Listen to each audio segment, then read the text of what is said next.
Assalamu alaikum, bienvenue sur Vérité Din. Avec l'histoire des abeilles, nous allons démontrer encore une fois dans cette vidéo que le Coran vient du Créateur de l'univers et que Mohammed, paix sur lui, est un messager de Dieu et que l'islam est le droit chemin. Dans le Coran, un chapitre entier est dédié à l'abeille. Il s'appelle An-Nahl. Dans ce chapitre, on trouve un verset décrivant le mode de vie des abeilles et comment les musulmans devraient réfléchir à ça pour comprendre la grandeur du Créateur.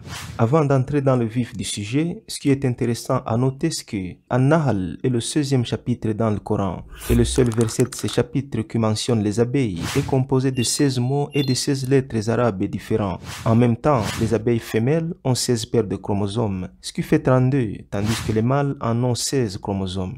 Une coïncidence? Je te laisse y réfléchir. En fait, l'apiculture a été développée à l'époque préhistorique par des gens qui voulaient juste du miel, mais qui ne connaissaient rien de la science. Tout au long de l'histoire, il est pratiquement connu que les abeilles récoltent du nectar, fabriquent du miel et construisent leurs ruches.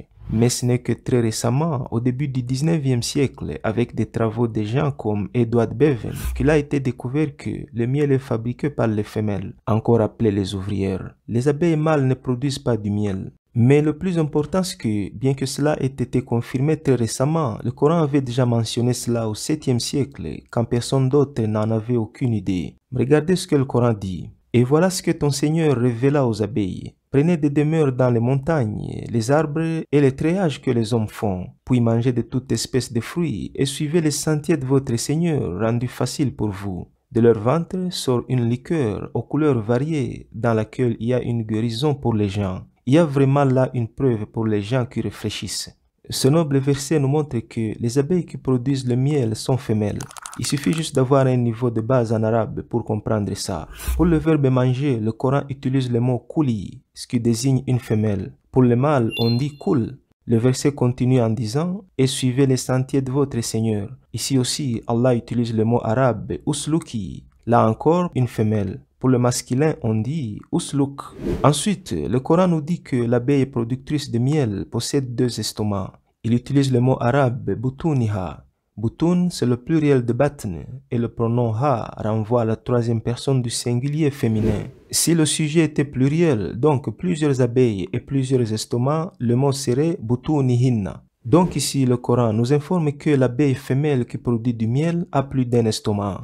Et aujourd'hui, on connaît, à partir des études scientifiques, que les abeilles femelles ont bel et bien 2 estomacs. Un estomac chargé de la nourriture et de la digestion, et l'autre estomac qui sert spécifiquement à stocker le nectar collecté à partir des fleurs et à stocker de l'eau. C'est à partir de ce nectar et de cette eau que l'abeille fabrique du miel plus tard. C'est pourquoi d'ailleurs dans ce 2e estomac de l'abeille, il ne se passe aucune digestion, car c'est juste un réservoir de nectar et de l'eau. Ceci a été connu il y a seulement 3 ou 4 siècles, mais le Coran révélé au prophète Mohammed sallallahu alayhi wa sallam l'avait dit plusieurs siècles plus tôt.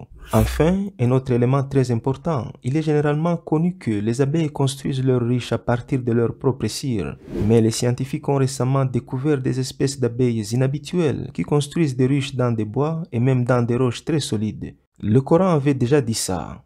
Et ton Seigneur Allah a révélé aux abeilles, construisez vos ruches dans les montagnes, les arbres. Le verset continue. Comment un homme analphabète, le prophète Mohammed, paix d'Allah sur lui, ayant vécu au 7e siècle, a pu savoir toutes ces choses qui nécessitent des connaissances et des recherches avancées? Sans aucun doute, il les a apprises de celui qui a créé les abeilles. Et ce n'est autre que le Créateur de l'univers, le Très-Haut, Allah, lui qui nous a envoyé l'islam comme droit chemin pour que nous puissions le suivre. Puisse Allah nous donner la force de rester fermes sur le droit chemin. Assalamu alaikum.